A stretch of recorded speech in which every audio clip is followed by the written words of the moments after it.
This video will show you how to confirm your examinee's number and how to print your examination card. Both follow the same process.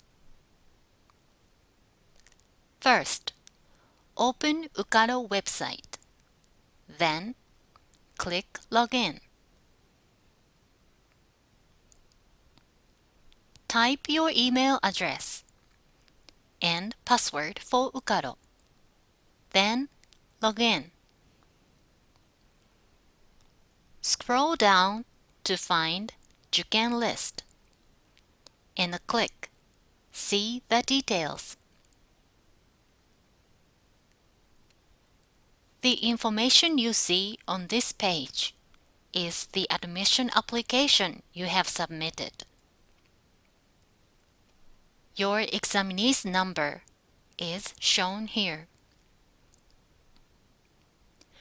In order to print or save your examination card, click the arrow on the right side to expand. Click the option on the top and click the button to open the PDF file of your examination card. This is your examination card. Make sure to print out and have this card at the time of your examination. Thank you for watching.